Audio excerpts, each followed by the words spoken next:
Hello everyone, welcome back to my YouTube channel PK English spoken classes में।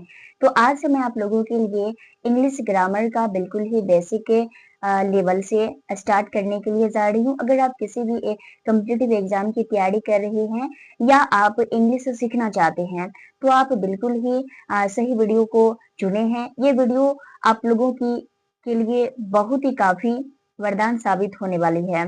देखिए, किसी भी लैंग्वेज को सीखने के लिए ना उसका बेस बहुत ही जरूरी है। अगर आप उसका बेस नहीं समझे रहेंगे तो क्या होता है, बीच में जाकर के अटक जाते हैं। तो आपको अटकना नहीं है तो आप ग्रामर का कंप्लीट वीडियो देख लीजिए। इस चैनल के माध्यम से आप लोगों को कराई जाएगी। अगर आप करते हैं, देखिए, बेसिक इंग्लिश में सबसे पहले मैं बताऊंगी कि लेटर्स क्या होती है, जो कि पिछले वीडियो में भी मैं बता चुकी हूँ। फिर से समझ लीजिए लेटर्स क्या होती है। तो लेटर्स होता है जैसे कि ए बी सी डी, ये होता है ना, लैंग्वेज की सबसे छोटी यूनिट होती है। क्या होती है? लैंग्वेज की, किसी भी लैंग्वेज के सबसे छोटी यूनिट को क्या कहते हैं? तो लेटर्स कहते हैं। लेटर का हिंदी क्या होता है? अक्षर। अगर आप हिंदी मीडियम के बच्चे हैं तो आपके लिए तो और बेनिफिशियली होने वाली है। तो लेटर्स होती है smallest unit of a language. Letters होती है भाषा की सबसे छोटी यूनिट को क्या कहते हैं? लेटर कहते हैं। लेटर्स होती हैं A B C D dot dot Z तक क्या होते हैं? लेटर्स होते हैं। अब देखिए, ये लेटर्स होता है ना, ये लेटर्स का जो ग्रुप होता है उसे अल्फाबेट कहा जाता है। क्या कहा जाता है? अल्फाबेट कहा जाता है, जिसे वर्णमाला कहते हैं। और वर्णमाला जो होता है ना, ये 26 लेटर्स होते हैं। इसमें कितने लेटर्स होते हैं? 26 लेटर्स होते हैं। वर्णमाला यानी कि अल्फाबेट में जो होते हैं, कितने लेटर्स होते हैं? 26 लेटर्स होते हैं। बहुत सारे ऐसे टीचर हैं जो कि आप लोगों को बताया जा रहा है उसके माध्यम से कि अंग्रेजी में अल्फाबेट जो होते हैं 26 होते हैं, बट ये बिल्कुल ही गलत बात है। अंग्रेजी में जो है अल्फाबेट की संख्या 26 नहीं, उसका संख्या जो है मात्र 1 है। कितना है? 1 है। तो ये आपके नया बात है, तो आप इसे जरूर याद रखिएगा। अगर कोई पूछे या कोई बोले कि नहीं, अंग्रेजी में जो होती है अल्फाबेट की संख्या 26 होते हैं, तो उसे धड़ाक से आप दो टमाटर मारिएगा और बोलिएगा नहीं भाई, अंग्रेजी में जो होती है अल्फाबेट संख्या जो होती है 1 होती है, उसमें 26 लेटर्स होते हैं, अल्फाबेट नहीं। अब चलिए, यहाँ तक आई होप कि आप लोग समझ गए होंगे। तो आगे बढ़ती हैं। देखिए, इन 26 लेटर्स को जो है दो भागों में डिवाइड किया गया है। कितने भागों में डिवाइड किया गया है? तो दो भागों में डिवाइड किया गया है। एक है वोवेल, एक है कॉन्सोनेंट। एक है वोवेल, एक है कॉन्सोनेंट। वोवेल की संख्या जो होती है ए ई आई ओ यू होती है, इसे हिंदी में स्वर कहते हैं।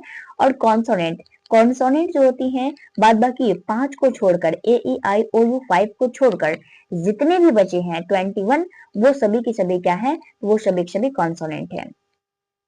अब चलिए आगे बढ़ती हैं। तो आगे बढ़ती हैं, अल्फाबेट की संख्या कितनी होती है? तो अल्फाबेट की संख्या आप याद रखिएगा 1 होती है। अल्फाबेट की संख्या कितनी होती है?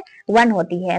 अंग्रेजी में जो होती है, बात करें साउंड की, तो अंग्रेजी में साउंड कितने होते हैं? तो अंग्रेजी में जो साउंड होते हैं वो 44 होते हैं। अंग्रेजी में साउंड कितनी होती है? तो 44 होती है। अब देखिए, इसमें 21 जो है ना कॉन्सोनेंट, उसमें वाई जो होता है ये सेमी वोवेल की तरह होती है। सेमी वोवेल को एज इट इज इस तरह से याद रखिए कि अगर आप मतलब गांव देहात से आते होंगे तो आपको पता होगा कि हम लोग कोई भी खेल खेलते हैं, अगर कोई आदमी फालतू हो जाता है, दो टीम होता है, अगर कोई आदमी फालतू हो जाता है तो उसे बोलते हैं कि आप जो है हमारे टीम में भी खेल सकते हैं, आप दूसरे के टीम में भी खेल सकते हैं।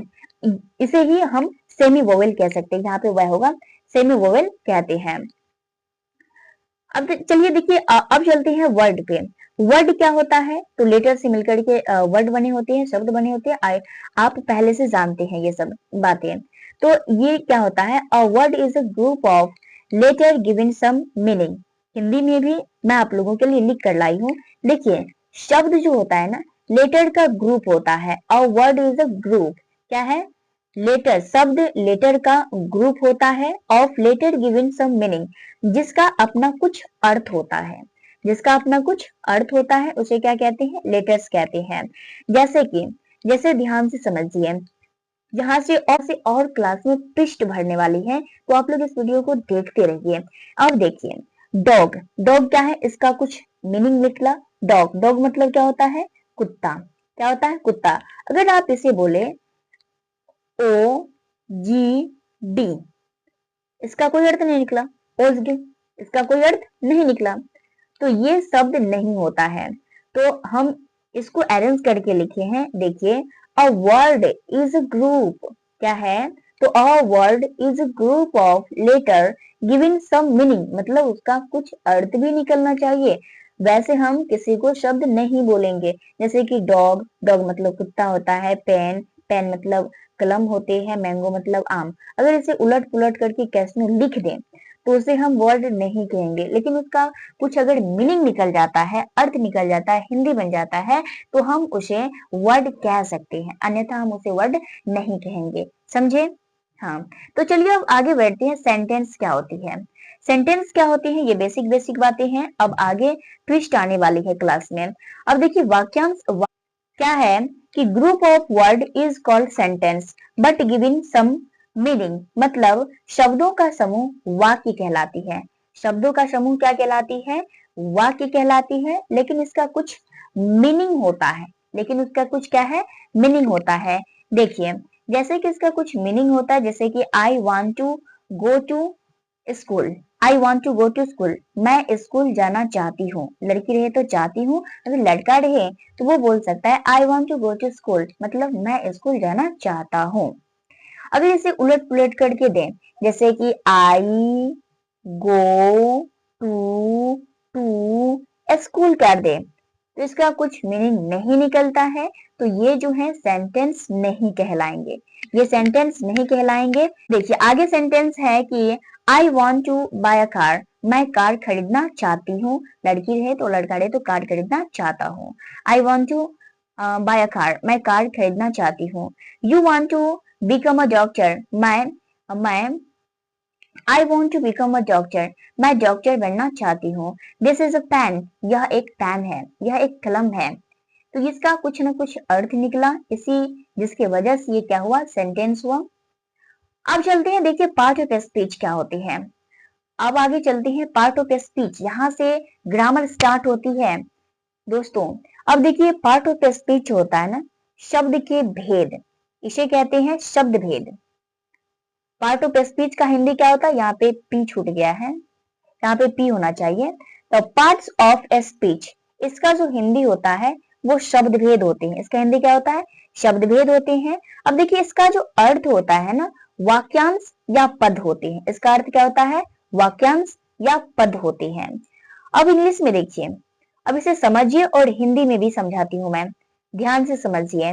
देखिए, all the English word are divided into 8 group according to the work they do in a sentence. Each group is called part of a speech. इसका मतलब हुआ कि अंग्रेजी में जितने भी शब्द हैं, क्या है, अंग्रेजी में जितने भी शब्द हैं, मतलब all the English word are divided into 8 group according to the work they do in a sentence, मतलब अंग्रेजी में जितने भी शब्द हैं, प्रयोग के आधार पर या कार्य के आधार पर इसे 8 भागों में डिवाइड किया गया है। कितने भागों में, 8 भागों में बांटा गया है, जिन्हें पार्ट ऑफ स्पीच कहते हैं। इस group is called part of speech, जिन्हें पार्ट ऑफ स्पीच कहते हैं। पार्ट ऑफ स्पीच किसे कहते हैं, तो अंग्रेजी भाषा में जितने भी शब्द हैं, प्रयोग के आधार तथा कार्य के आधार पर इसे 8 भागों में बांटा गया है, जिन्हें पार्ट ऑफ स्पीच कहते हैं। जिन्हें क्या कहते हैं, पार्ट ऑफ स्पीच कहते हैं। अब चलते हैं, पार्ट ऑफ स्पीच जो होती हैं 8, कौन कौन से इसके भाग हैं। देखिए, एक नाउन है, इस वीडियो से आपको जो है प्रोनाउंसिएशन भी सही तरीके से आ जाएगी।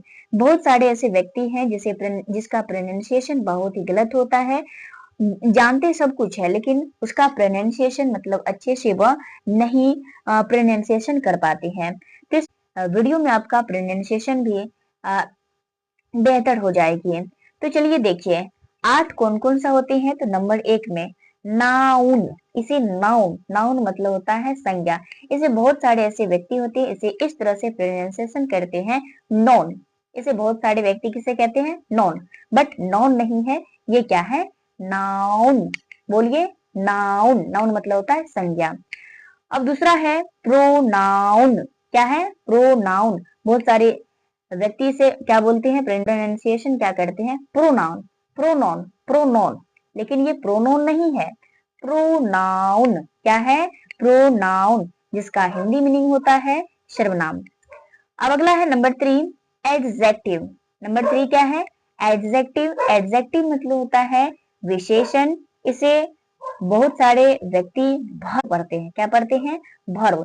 इसे भर्व नहीं, वर्ब पढ़िए। क्या पढ़िए? वर्ब। वर्ब। वर्ब मतलब होता है क्रिया। वर्ब मतलब होता है क्रिया। अब आता है एडवर्ब। नंबर 5 में क्या है? एडवर्ब। एडवर्ब मतलब होता है क्रिया विशेषण। एडवर्ब मतलब क्या होता है? क्रिया विशेषण। अब अगला है प्रीपोजिशन। क्या है? प्रीपोजिशन, जिसे हिंदी में कहते हैं संबंधवाचक अव्यय। जिसे हिंदी में क्या कहते हैं? संबंधवाचक अव्यय। अब अगला आता है कंजक्शन। कंजक्शन नहीं, कंजक्शन। कंजंक्शन पढ़ना है। क्या पढ़ना है? कंजंक्शन। कंजंक्शन पढ़िए। कंजंक्शन। कंजंक्शन, जिसका हिंदी मीनिंग होता है संयोजक अव्यय। एक होता है बुनियादी बोधक, इंटरजेक्शन। इंटरजेक्शन तो 8 कौन कौन? Noun, pronoun, adjective, verb, adverb, preposition, conjunction and interjection. 8 part of speech कितने हैं? 8 हैं। कौन कौन है? तो noun, pronoun, adjective, verb, adverb, preposition, conjunction and interjection. क्या है? इंटरजेक्शन। अब चलते हैं नाउन क्या होता है। अब देखिए नाउन किसे कहते हैं। नाउन जो होता है ना, और noun is the name of a person. Person मतलब होता है क्या? तो व्यक्ति। पर्सन मतलब क्या होता है? व्यक्ति। एनिमल। एनिमल मतलब जानवर या पशु होता है। प्लेस। प्लेस मतलब होता है जगह। थिंग्स। थिंग्स मतलब होता है थिंग। थिंग मतलब होता है वस्तु। फीलिंग। फीलिंग मतलब होता है क्या? तो फीलिंग मतलब होता है भाव या विचार कह सकते हैं, और आइडिया मतलब भी विचार ही होता है। तो हम कह सकते हैं कि a noun is the name of a person, animal, place, things, feeling और आइडिया। इसका मतलब हुआ कि किसी व्यक्ति, जानवर, स्थान, वस्तु या भाव के नाम को क्या कहते हैं? संज्ञा कहते हैं। क्या कहते हैं? संज्ञा। क्या वर्ड। अब अगली क्लास में हम देखेंगे नाउन के कितने प्रकार हैं। इन सभी के बारे में, सभी प्रकार के बारे में विस्तार से जानकारी प्राप्त करेंगे। नाउन किसे कहते हैं ये पढ़ लिए हैं, और अगले वीडियो में मैं बताऊंगी। अगर आपको ये वीडियो अच्छा लगा तो इस चैनल को जरूर से सपोर्ट कीजिएगा, और मिलते हैं नेक्स्ट वीडियो में। तब तक के लिए हंसते रहिए, मुस्कुराते रहिए। Take care. अपना ख्याल रखिएगा और अपने स्टडी को जारी रखिएगा। चलिए मिलते हैं नेक्स्ट वीडियो में।